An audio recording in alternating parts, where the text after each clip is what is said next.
Hello boys and girls, this episode of the Rustyscale show is all about preparing the model kit of the Bf-110 for the paint shop. That means preparing, priming, marbling with an airbrush stencil and pre-shading. This will be the first of about, I think, 3 videos from that build. So we will have the preparing, marbling, priming, we will have the paint shop itself, and then the weathering. So I think there will be 3 episodes. I did this build for the Model Mania group build, which was hosted by Sprue Cutter Models. And I don't know, man, the quality, I mean, this group build was so good. I mean, the amount of participations and the quality of the builds was so high, I knew I had to raise the bar a bit there. Now, I said I did a Bf-110D version. My choice was this Eduard kit, the Adlertag Limited Edition of the Bf-110D. And I really have to say, I mean, I'm not being paid from Eduard or something, but this kit is a kit that every scale modeler should have and build, because not only have in your stash, build it, bro, because this one is the most fantastic scale model kit you've ever no, I mean, I cannot speak for yourself, but for me it was the best kit I ever did. I mean, I love this kit. It's crazy how good it is. It starts with the artwork. The artwork is beautiful. The whole setup, you know, with this Adlertag and everything, it's beautiful, man. It's so good. And let me just read quickly. Now check this out. Okay. Messerschmitt Bf-110C or D in 172 scale. It includes color photo etched details and painting mask, Eduard style. Eduard Resin parts is here. It's just mentioned the Canon, but they have more parts than the Canon. And decals for 12 marking options. 12, not 1 or 2 or 3 or maybe 4. 12 marking options. And due to the 12 versions you can do, they also have so many different parts. Like there are additional canopies for certain versions. There are even fuselage. I mean, there's an extra fuselage in here. Here's a second fuselage. I didn't use it, but there's another one. You can see, I mean, I messed up one cockpit, but there's another clear part in here. PE parts, resin parts, the masks. Yeah, here's another canopy. I didn't use it. The fit of this kit is ridiculously good, really. I mean, it falls together by itself. So do yourself a favor, get yourself one of these kits, okay? Here it is again. That's it, get it. This is Rustyscale approved, all right? That's the first official kit in my history of YouTube videos about scale modeling where I say, this is an officially approved Rustyscale kit, okay? You can get it, you can build it, you'll be happy. If not, Eduard will give you the money back. All right, Lefty, you talk? Did you talk to them? Because I mean...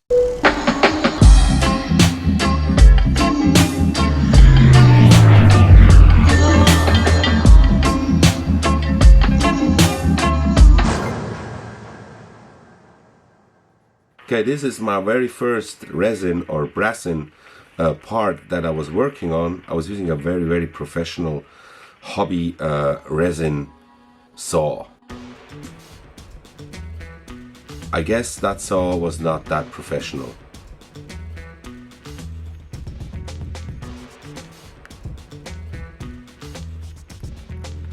I prepared all the parts for priming, I mean all the interior parts. This is the cockpit with that resin part, few small parts, and also the inside of the fuselage, everything prepared. So I'm using the Vallejo acrylic black primer.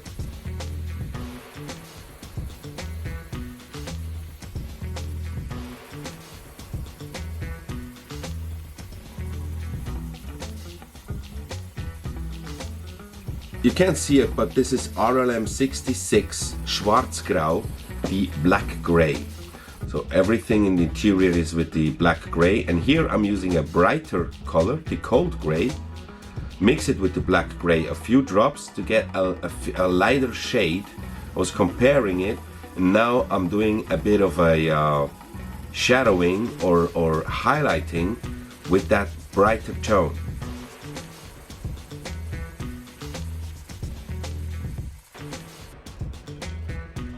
These are my very fine PE part scissors. I use it to cut the PE parts out of their metal sprue. The parts are very small here for the cockpit, you can see it. I'm cutting it out and I'm using the same scissor to clean it. Once you get a grip with it, I think you can do it very easy and very fast without bending the part too much, maybe a little bit, but that's okay. So this is Sapagap, my go-to super glue at the moment. I use a toothpick, put a little drop of super glue on it, and then finally place that PE part with my tweezers. The Sapagap gives you, like a few seconds to place it, just don't press it down too much.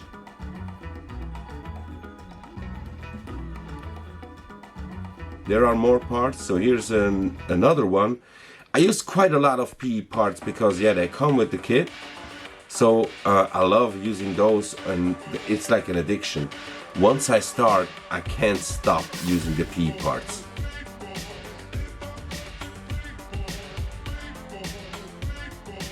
This is a nice tool I made myself, an old electric toothbrush. I use it just to sand some areas. It's not for the fine work, but for everything else it's really nice. It helps you a lot and save you some time.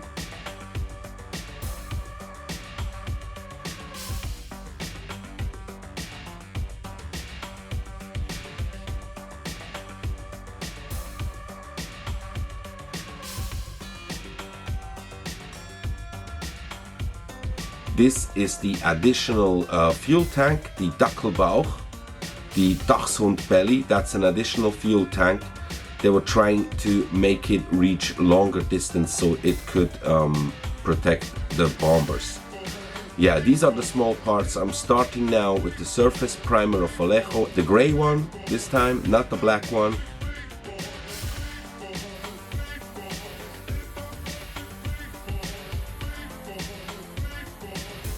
These are the small parts like the propeller, the wheels. I like to start priming with the small parts, test everything out to make sure everything is fluent, everything is flowing the way I want it, and then I only take the aircraft itself in my hand and start priming.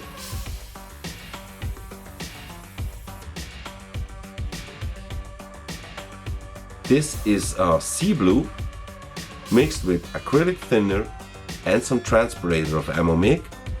Now I'm using the airbrush stencil. This is a AK airbrush stencil for 172 scale and 148 scale.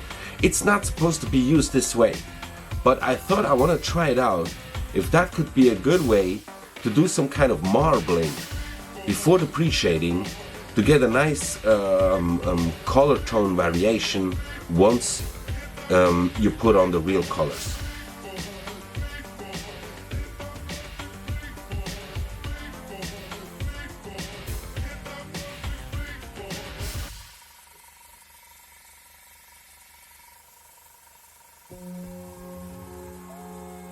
It's flexible, so you just need to place it and spray quickly.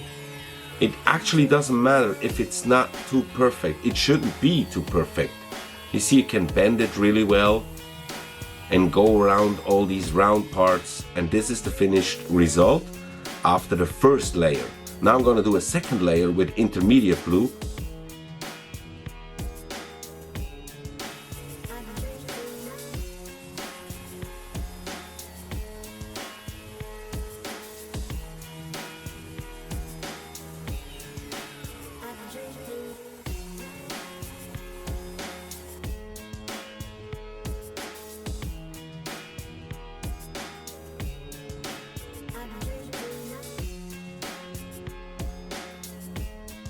Very quickly done, very cool effect. and I used the same on top. I did the same technique but with different colors.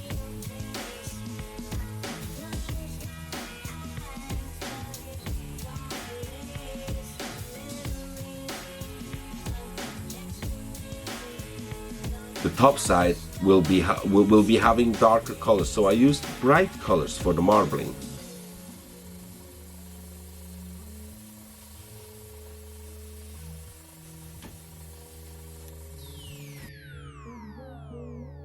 This is a light green. I used as second color for the marbling.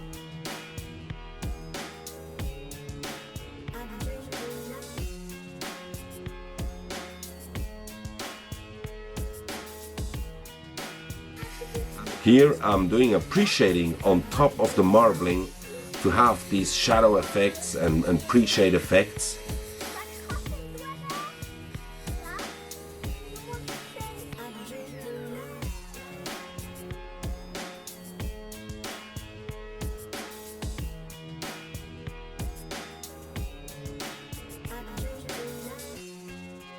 Pre-shading is not perfect, I will work on this, but it was enough. It was good enough. Coming up, a little sneak preview. The horizontal stabilizer, I already painted it with the hellblau, the light blue, RLM 65. And if you want to find out how the model kit will look after the marbling and pre-shading when I did the paint job, make sure to stay tuned, subscribe to the channel, and don't miss the next episode of the Rustyscale show. See you soon. That's it. And now let's play some Warzone.